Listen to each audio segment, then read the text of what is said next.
Hey, what's up, and welcome back to Interpreting the Scares. That's right. We are moving right along in our October Scareathon, where I'm starting yet another series with kind of an unofficial installment in the Hannibal Lecter series. It's the 1986 movie, Manhunter.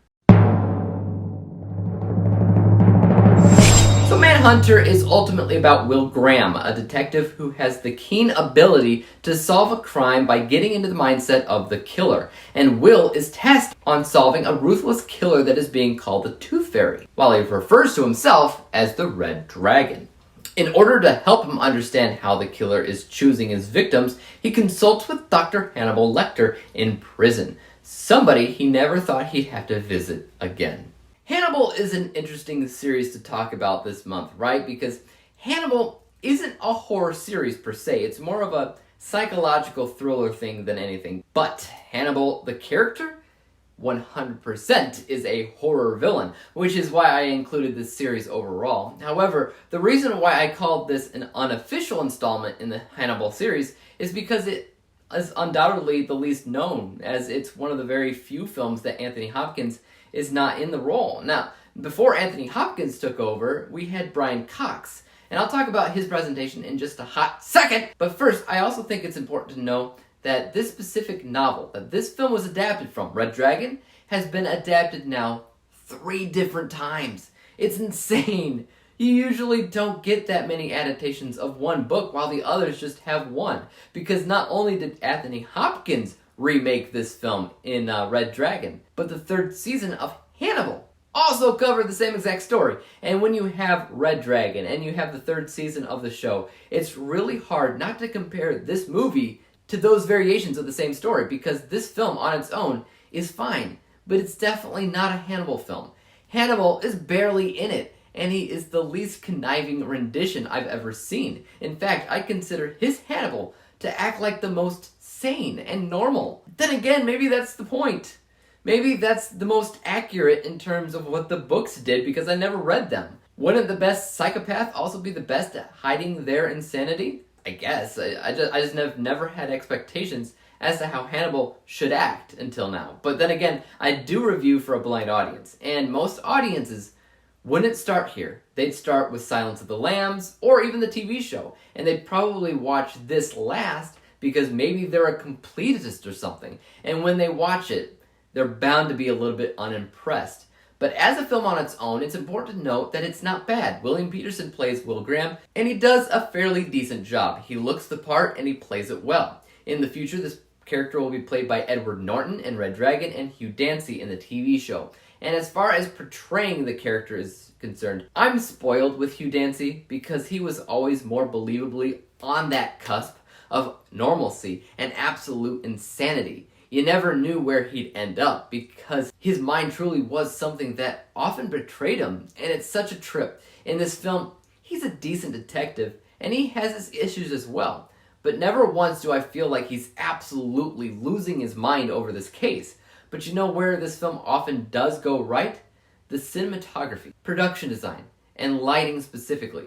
What we have here is a very subtle yet noticeable focus on the art of film. It's definitely well made, in ways that sometimes impressed me. But one thing that I hated about that was the soundtrack. There's a constant 80s soundtrack playing in the background that I honestly believed ruined the tone of certain scenes. The mystery at the heart of this film is actually good. It really is. And the way that these people discover what's going on and how to stop this Tooth Fairy killer is pretty amazing if you sit down and you think about it. It's not my favorite execution of the story, but in general I did like it, and Tom Noonan as the killer in this film is probably my favorite part. This character has been played by a few other people at this point, and I want to say the TV show and Red Dragon are pretty similar in how the character operates. So maybe that's closer to the book, I don't know. But Tom Noonan in this role is immediately recognizable and bone-chilling to a degree. We'll see if my thoughts on that change whenever I get around to watching Red Dragon.